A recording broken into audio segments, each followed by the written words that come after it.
Hello all, this is Dr. Dave Maslach talking to you about reciprocity.com. The E is written with a 3, and in this particular video I want to talk to you about what is the difference between a professor and a distinguished professor. So if you don't know me, I'm an associate professor of innovation strategy and entrepreneurship, and I created this whole reciprocity project to give back as much as I possibly can. There were so many people that helped me out that I wanted to pay the favor forward and help you out. All right, so what is the difference between a professor and a distinguished professor? So in general, there's not really a big difference between them. So a professor is usually somebody that has gone through the ranks in a university system, a tenure track professor. So what they've done is they become an associate professor, which takes anywhere from 5 to 15 years. Depending on where you're at and what you're doing, right? So 5 to 15 years. I'm being serious with this. It takes a long time.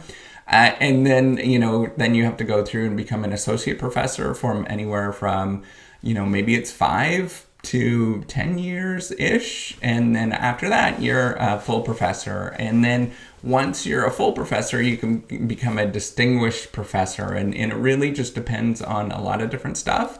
But most of it has to do with recognition. All of these stages is really about recognizing that particular individual for the accomplishments that they have. So a distinguished professor is going to be that much more recognized. They're going to be world recognized. So a professor is world recognized, but a distinguished professor at a university is probably going to be the person in that particular area that is, that everybody turns to. And basically it just means that a distinguished professor has kicked butt for like 15, 20 years of their career. And they've done very, very well with them for themselves, right? So they've just really have kicked butt. They're a stellar scholar. They've put in a lot of work, and they are the stars have aligned in many different ways, and it's really worked out for them, and their career is taking off, and people recognize them. So how do you actually become a distinguished professor? So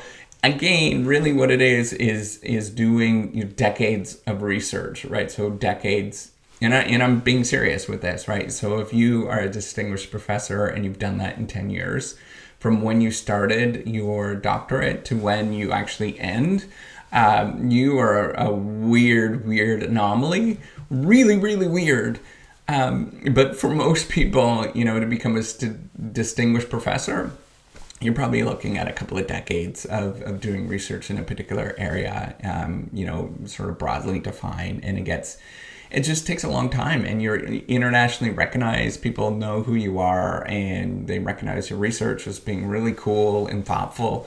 And, everybody really wants to be around you. That's at the end of the day, that's really a big threshold, and the university knows who you are, all sorts of stuff, right? So that's what they're looking for with a distinguished professor. So, what do you actually get when you become a distinguished professor? So from a full professor to a distinguished professor, and again, universities, it's going to be really different. But this is kind of general.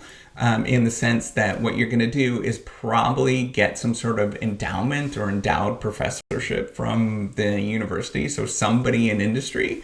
So in a business school, this is the way it kind of happens. So and I'm assuming in law school, med school, all those particular locations very similar. I don't know in other areas, but I'm assuming chemistry is all very similar. But you'll get some sort of endowment, and what it is, it's going to be anywhere from, let's say, $5,000 to $100,000 more, depending on who you are, what institution you're at. I know that's a big variance there, but it's really that way, right? It's difficult to sort of identify how much you're actually going to make. And what is the salary of a distinguished professor?